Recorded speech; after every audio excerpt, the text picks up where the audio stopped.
Hey everybody, it's Dave here, and I have a special favor to ask. If you have the time and you have the inclination, please go out and leave us some reviews for our shows on iTunes or wherever you listen. If you love the CyberWire, if you love Hacking Humans, if you love Caveat, just take a couple minutes, leave us a review. That'll help us find more listeners. We do appreciate it, and as always, thanks for listening.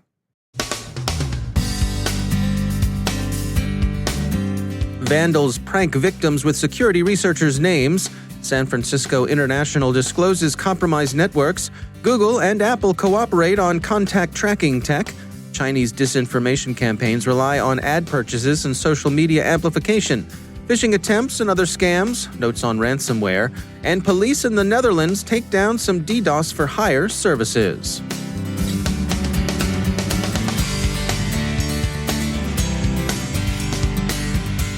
And now, a word from our sponsor, ExtraHop, securing modern business with network detection and response. Security and IT teams are under more pressure than ever. Any workforce that can go remote has done so almost overnight. That means more stress on critical systems and more potentially unsecured IoT devices on corporate networks, and an urgent need to see and respond to threats as quickly as possible.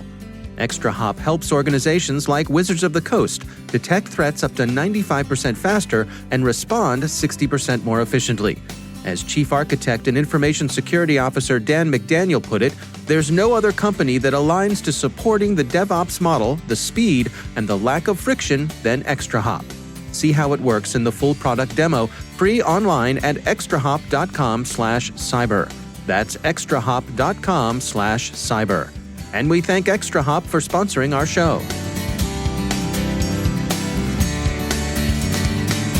Funding for this CyberWire podcast is made possible in part by McAfee, security built natively in the cloud for the cloud, to protect the latest like containers, to empower your changemakers like developers, and to enable business accelerators like your teams.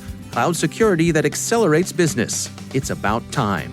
Go to McAfee.com/time. From the CyberWire studios at Data Tribe, I'm Dave Bittner with your CyberWire summary for Monday, April 13th, 2020.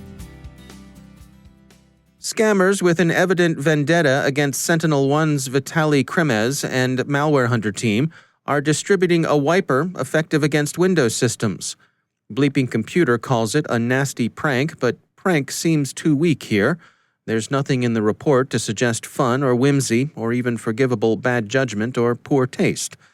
The malware is an MBR locker, and Bleeping Computer thinks the wiper was created from tools made available on YouTube and Discord. Neither SentinelOne, Kremez, or Malware Hunter team have anything to do with the attacks. San Francisco International Airport disclosed last week that two of its networks, SFO Connect and SFO Construction, were compromised. Users are advised to change their passwords. That would be, for the most part, airport employees and contractors. The attackers, Forbes writes, were apparently after Windows device credentials. Turning to some of the ways in which the COVID-19 pandemic is affecting security, two big Silicon Valley rivals are cooperating to enable contact tracking. Apple and Google are engaged in a joint development of Bluetooth tracking functionality that would notify mobile device users if they've been in proximity to someone who's been infected with the coronavirus.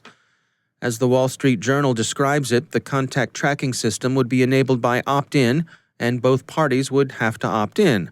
It also depends upon self-reporting on the part of infected individuals, which means that for the system to be effective, it would have to attract widespread opt-in, as well as inspire a willingness on users' parts to keep their status up to date. There are, of course, concerns about the possibility of privacy abuses that could follow in the train of public health measures. CNBC has a discussion of how information sharing would need to be limited to avoid this. False positives are one problem, as The Verge points out, but concerns about the implications of entrusting governments with such tools have also arisen. The UK's National Health Service is closely involved with the joint Apple-Google project, according to The Times, and the NHS has also shown, as The Guardian reports, a strong interest in deploying big data tools from Palantir and others against the pandemic. Motherboard thinks it sees signs that lawful intercept brokers, and NSO Group is named in dispatches here, see the increased government interest in tracking contacts as an opportunity for increased market penetration. The Wall Street Journal has an overview of the shape, scope, and probable objectives of the Chinese government's disinformation campaign concerning the coronavirus pandemic. The effort's goals seem to be at least threefold. First, deflect any blame for mishandling the epidemic away from the Chinese government. This would include misleading accounts about the epidemic's emergence and subsequent development, as well as disinformation about its recent progress. Like, for example, the claim that none of Hubei province's 42,000 healthcare workers were infected with COVID-19, a claim contradicted by earlier journal reporting. The second objective is to fix any blame there might be for the emergence of the virus somewhere else. That somewhere else has usually been the United States, China's principal international rival. And third, there's a broader effort to portray China as a good international citizen, a reliable and technologically savvy provider of humanitarian aid. A contrast is generally drawn to the United States, with the Americans depicted as the opposite, unreliable, inept, and unfeeling. This would be a move toward displacing, where it can, the U.S. from exercising this kind of soft power. The methods the Chinese services have adopted depend strongly on state-run media gaining access to social media audiences through advertising, with subsequent amplification in other social media posts. Researchers at the Stanford Internet Observatory told the Wall Street Journal that Beijing has purchased over 200 political ads on Facebook since the end of 2018. More than a third of those, however, were bought within the past 2 months, and those, for the most part, focused on trying to shape global perception around China's handling of the coronavirus outbreak. China's Facebook political advertising has drawn roughly 45 million views since February 15th, which in volume at least exceeds the reach that the Internet Research Agency achieved around the U.S. 2016 elections. The Internet Research Agency being, of course, the now notorious Russian troll farm. Facebook said last October that it would label ads purchased by state media, and Twitter says it's banned advertising by state media. Chinese government operators, however, have proved able to run ads unlabeled on both platforms. Two techniques are noteworthy. There's a tendency to pick up casual posts along the lines of, I had a funny cold a couple months ago. Wonder if it was coronavirus. These are amplified to suggest that the virus had its origins outside of China. There's also a tendency to communicate by insinuation. So the claim that COVID-19 is the product of a U.S. biowar program is typically made not by assertion, but by posing a question. Was COVID-19 an American weapon? Inquiring minds want to know. Shouldn't this be investigated? We're not saying it's so, but it sure sounds suspicious. And so on. Such conspiracy mongering gains traction with repetition. The intended audience is Southeast Asia, Eastern Europe, and Africa. Much of the Chinese disinformation has been picked up opportunistically by Russian and Iranian services. The U.S. FBI has been hard at work responding to the increased volume of malicious online activity that's followed the COVID-19 pandemic. Herb Stapleton is Cyber Division Section Chief at the FBI. What we've seen so far is really cyber actors exploiting the COVID-19 pandemic through a variety of malicious activities and really targeting a wide range of entities in both the public and private sector. So some of the things that we're most concerned about include some of the typical cyber schemes that you would see or scams that you would see, but with a COVID-19 kind of pretext or flavor to them. So work from home kinds of scams, impersonation scams, business email compromise, those kinds of things. And the COVID-19 sort of theme comes in when the malicious actors will sort of try to impersonate maybe a government entity like the CDC or a healthcare related entity like the World Health Organization, to try to sort of trick people into believing that they're getting either official information about the COVID-19 pandemic or, entitled to some type of medical treatment or something like that. But basically, it turns out to be really a scheme designed to steal personal information or money or even to deploy malware onto somebody's devices or system. Now, for the folks in our audience who are primarily cybersecurity professionals, what sort of actions can they take to assist the efforts that you all are making at the FBI to fight these sorts of things? I think among cybersecurity professionals, a little added vigilance is appropriate. Some of the things that we are concerned about are with the increase in telework. We also see an increase in people using telework type software and applications, remote desktop type of applications, and those create added vulnerabilities.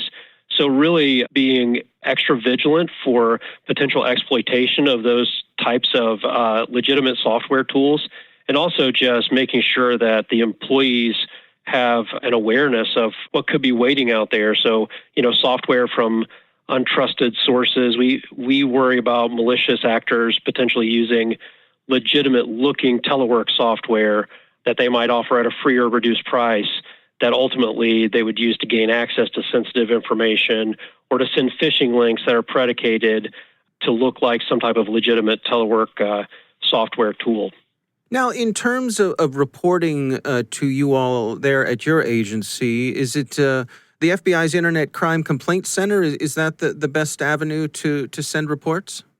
So we try to provide, multiple ways that the public and companies out there can get in touch with the FBI. So the Internet Crime Complaint Center is certainly one of the best avenues to report these types of internet fraud scams or even suspected cyber intrusions. We also encourage companies to contact their local FBI field office as well. If they have an immediate situation or need some immediate help, calling the FBI field office is also a great way to get in touch with the FBI and get some assistance. That's Herb Stapleton from the Federal Bureau of Investigation. Crunchbase reports that startups have been hit hard by the pandemic, with many of them forced to lay off workers. Big tech, however, is hiring, and they're looking in particular for cybersecurity talent.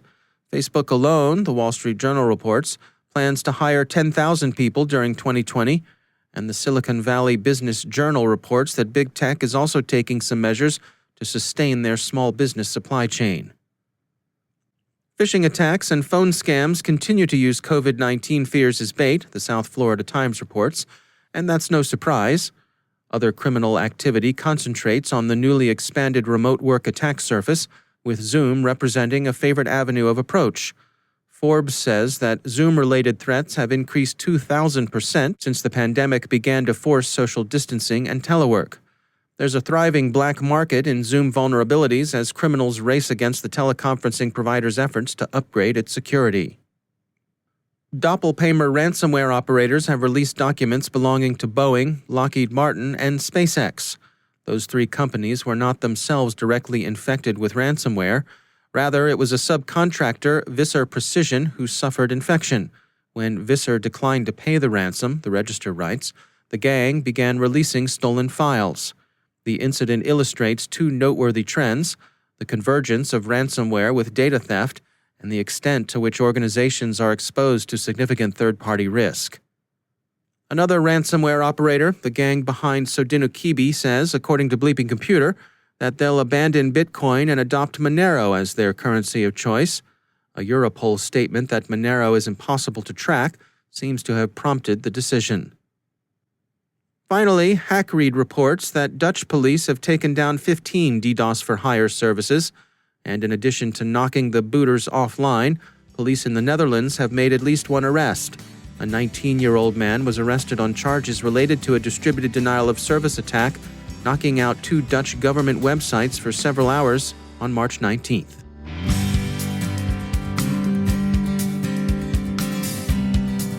Hey everybody, Dave here, and I want to tell you about CyberWire's new subscription program, CyberWire Pro. It's designed for security professionals and all others who want to stay abreast of cybersecurity news. CyberWire Pro is a premium service that will save you time and keep you informed. You may be saying to yourself, hey, that sounds great and something my entire organization can benefit from. We think so too.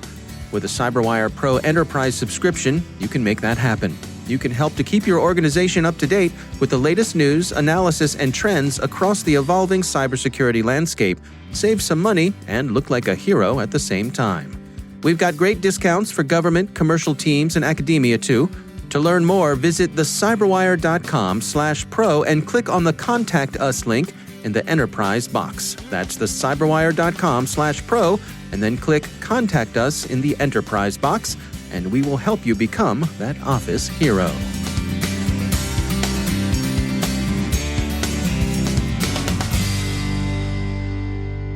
And I'm pleased to be joined once again by Andrea Little-Limbago. Andrea, it's always great to have you back.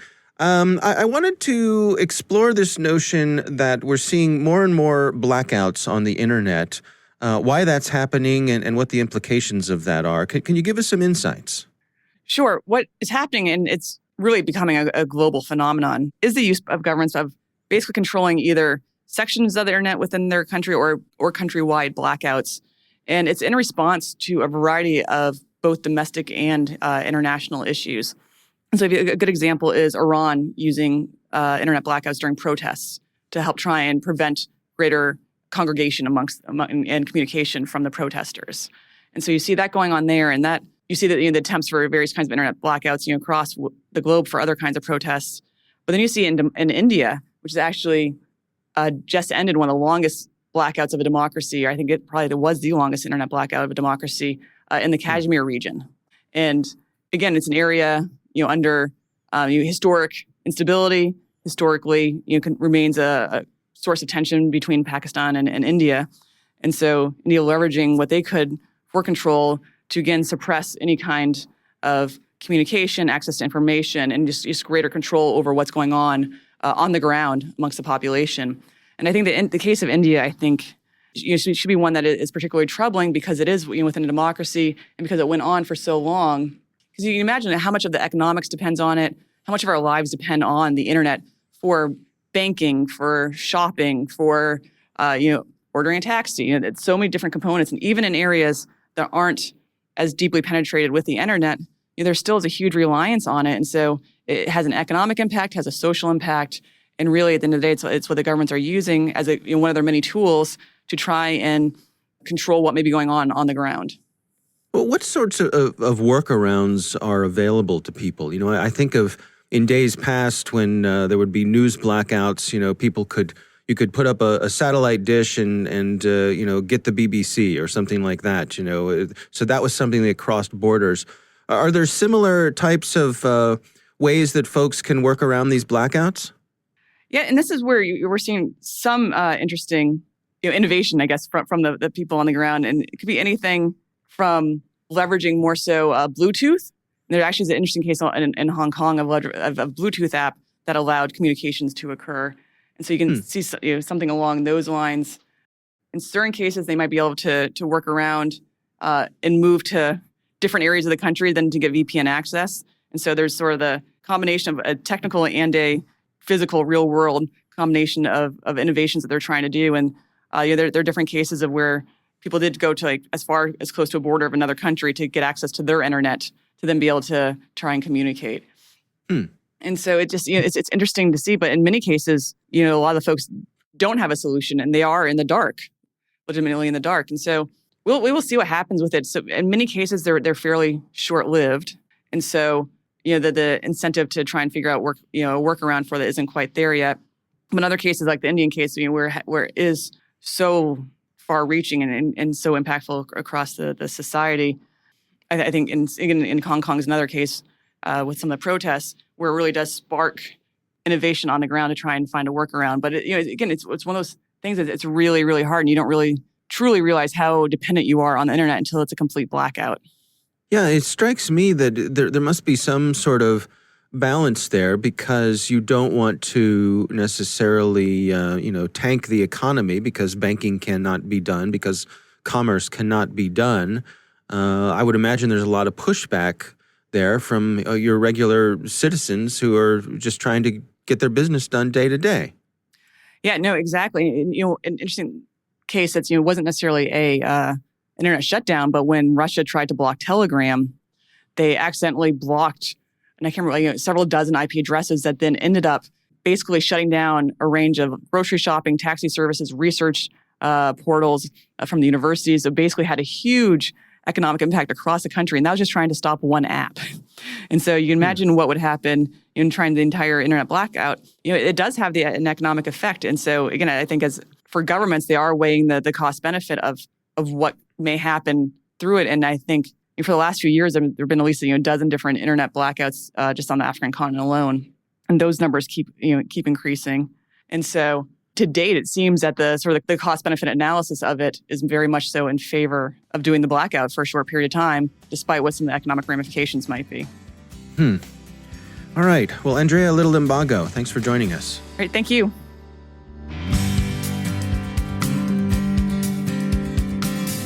And that's the CyberWire. For links to all of today's stories, check out our daily briefing at thecyberwire.com. And for professionals and cybersecurity leaders who want to stay abreast of this rapidly evolving field, sign up for CyberWire Pro. It will save you time and keep you informed. It'll also make your smile bright and shiny. Listen for us on your Alexa smart speaker, too. Thanks to all of our sponsors for making the CyberWire possible, especially our supporting sponsor, Observit, a Proofpoint company and the leading insider threat management platform. Learn more at observit.com. Don't forget to check out the Grumpy Old Geeks podcast, where I contribute to a regular segment called Security Ha. I join Jason and Brian on their show for a lively discussion of the latest cybersecurity news every week. You can find Grumpy Old Geeks where all the fine podcasts are listed. And check out the Recorded Future podcast, which I also host. The subject there is threat intelligence. Every week we talk to interesting people about timely cybersecurity topics. That's at recordedfuture.com/podcast. The CyberWire podcast is proudly produced in Maryland out of the startup studios of Data Tribe, where they're co-building the next generation of cybersecurity teams and technologies. Our amazing CyberWire team is Elliot Peltzman, Haru Prakash, Stefan Vaziri, Kelsey Bond, Tim Nodar, Joe Kerrigan, Carol Terrio, Ben Yellen, Nick Valecki, Gina Johnson, Bennett Moe, Chris Russell, John Petrick, Jennifer Iben, Rick Howard, Peter Kilpie, and I'm Dave Bittner. Thanks for listening. We'll see you back here tomorrow.